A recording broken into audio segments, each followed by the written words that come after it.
Hey guys. Ooh.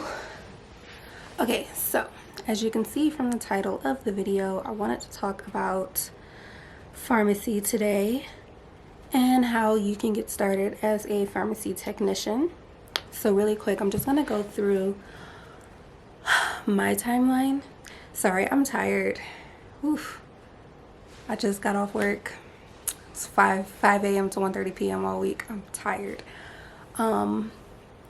So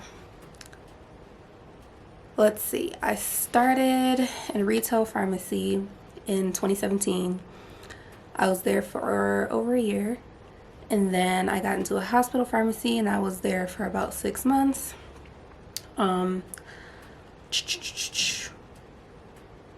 went back to retail pharmacy for a few months, which was a very stupid idea. And then that was when I started traveling. So I had 2 contracts that were in hospitals.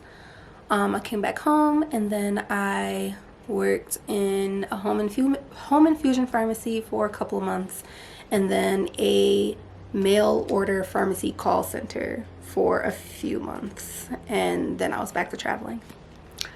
So yeah, those are the 4 different settings that I've worked in: retail, hospital, mail order, call center, and home infusion. My favorite is hospital, obviously. Least favorite, retail, but everybody has their own preference.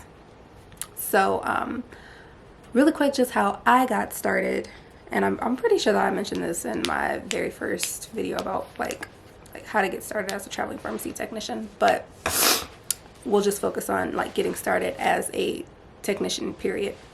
So for me, I did an online pharmacy technician schooling program. I did it through Penn Foster. It was, I think you could finish it in 6 months, but they gave you a year to finish it. I procrastinated, so I ended up like getting an extension, but I could have been done with it sooner. But I did that, and I actually completed that in like 2013 or 2014, but I didn't actually like try to get into pharmacy until 2017. Excuse me. When I got into retail pharmacy, I was at Meyer Pharmacy, and they actually helped me to get licensed. So they actually gave me 6 months to get licensed. So they helped me with like trying to learn everything and get prepped for, you know, the exam and all of that stuff. And they reimbursed me for it. So that is something that you can look into. You can either look into schooling, or you can try to get in through like a retail pharmacy that way. So what you want to do first actually is go to your state's state board of pharmacy and look up their requirements for pharmacy technicians, because not every state is going to require that you have a license, because I know like Wisconsin is like one of the states that doesn't require you to have a license, but you may have to get your PTCB certification, so you might just double check everything. Yeah, so you can go either one of those routes for schooling or getting like your work experience in order to get your license or your certification. Usually retail pharmacies will either want you to have a state license, or like I said, depending on the state you're in, you probably won't need a license at all. So hey, that'll be easy for you to get in. Hospitals, on the other hand, depending on the state, again, you may or may not need a license. So like Wisconsin, because my recruiter was actually trying to get me to go to Wisconsin, and they don't require you to have a state license there, but you do have to have your PTCB certification. So I feel like hospitals, regardless, are always going to want you to have your certification. I don't want to say that it's a set in stone type of thing, because when I got into the hospital, like the first hospital that I worked at back home in Detroit, certification wasn't required at the time, and that's because the pharmacy manager actually talked into like the higher ups and had them waive that requirement because they were in need of technicians. So since I had my state license, they went on ahead and brought me in anyways. So yeah, it wasn't necessary then for me to have that. I'm trying to think. Yeah, because after I left the hospital in Detroit, that was when I decided to get my certification on my own, because that was like during quarantine. I had time on my hands. So I did that. And having that, it helps. It helps so much getting into the hospitals. Like if that's your goal, it helps to have your certification. A home infusion pharmacy, because that was back in Michigan, so I did need my state license, and I had to have my certification because I was going to be compounding. I ended up leaving because I never got to compound. That place was chaotic. I was not happy there at all. No, I wasn't doing what I wanted to do, so I got up out of there. Had they been sufficiently staffed, then I probably would have tried to stay longer to see how that went, but no, I didn't like it there. The mail order pharmacy, I was in the call center, so wasn't really doing that much technician work, like in regards to filling and things like that, which I guess I was okay with it, because like being on the call center, it wasn't as bad. Like there were days where I would want to reach through the phone and strangle people, because who you think you talking to like that just because you not in front of me? Like, yeah. But yeah, no, honestly, the call center, it really wasn't that bad. Especially the one that I was at.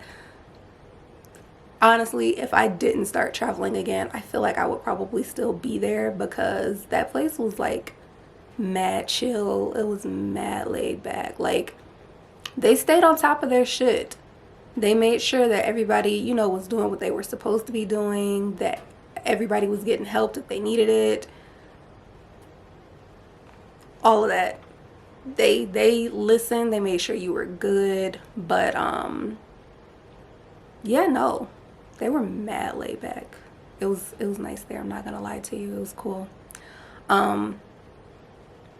Yeah, so it's gonna depend on your preference, but I feel like retail is the easiest way to get into pharmacy. But retail pharmacy is not for everybody. It's not. And in my other video, I know someone asked me about vaccine requirements. Honestly, like what I told that person in reply to their comment about whether or not the vaccine was required, they didn't specify which vaccine, but I'm assuming that they meant the COVID vaccine. Here's the thing. More than likely, every hospital is going to require you to have all necessary vaccinations, like all necessary vaccinations, like hepatitis vaccinations and tetanus and flu and whatever else, because I can't think of everything. Because when I went to, I think it was for my first assignment in New Jersey, I think I talked about that one, how I had to go get, like along with my drug test, I had to get like a physical, and I had to get a couple of vaccines. I don't remember which ones. And then when I went to Florida, the only one I ended up having to get then was the flu one, because it was flu season when I got there. And then I had to get my COVID booster. And then when I came out here to Denver, what did I have to get? I think I just had to get my flu when I was out here. Why do I feel like I had to get something else? I don't know. No, I think it was just my flu that I had to get when I came out here too, because I came out at the same time. Yeah, it was just the flu one that I had to get when I came out here. if you, I know it's hard, like, for those of you that don't want to get vaccines, or specifically don't want to get like the COVID vaccine. It's gonna be required in the hospital. I don't know what to tell you, but if you, talk to your recruiter about it. Like, if you're going through, like, if you're traveling and you're trying to do it through an agency, talk to your recruiter about the requirements. And if you have like a valid exemption to getting the vaccination, just discuss that with them. That's all I can tell you. But like, if you're trying to get into, like, I feel like retail pharmacies or like other pharmacies, I feel like they aren't really pushing it like they were before. But again, you can talk to them during, like, if you get like an interview with the pharmacy that you're trying to get into, discuss that with them. They'll tell you everything you'll need to know about, you know, necessary vaccinations and stuff like that. But with traveling, more than likely you're gonna need all that shit. So just prepare yourself. That's all I can tell you. But update on my current assignment here in Denver, y'all. I'm so freaking content here. Like, I'm not gonna lie to you. It feels like home here. Like, granted, I'm by myself. So, I don't have any family out here. My boyfriend hasn't come out here yet. Me and him are actually, like, we're supposed to be looking for apartments out here, but it's so expensive. But it really feels like home here. I love the hospital. My coworkers are great. Management is great. And, like, shit gets hectic. It gets chaotic, because, baby, this week, like, what day was that? Wednesday? Monday? I'm tired. I am tired. But I love what I do. So I'm not complaining. I'm just saying I'm exhausted. But no, like, spending all of my time in the IV room, especially like when I'm working with like my favorite people, nothing beats that. When I have my favorite people in the IV room with me, I already know it's gonna be a good day regardless, because I know shit is gonna get done and we ain't gonna have no issues. So, and then not only that, that hospital stays feeding us. Like, first of all, every Friday, first shift gets breakfast. And then maybe 2 to 3 times a week, or I'll say 1 to 3 times a week, they'll treat like evening shift to like some meals. So like they'll get us like Chick-fil-A or what is it, Einstein Brothers Bagels. I don't know if I said that right. And just some other places that be out here that's pretty good. So they spoil us actually a little bit. I love it. But no, it's really nice here. So I'm in the middle of, like, because technically my first contract here ended like on Christmas, but I extended. So this current contract that I'm working now started January 8th or January 9th, and it's supposed to end on April 2nd. But I don't want to say they're hounding me. Before I extended, they were hounding me about like being full-time. But like they're still throwing hints out there because they want me to stay. Like, they want me to stay.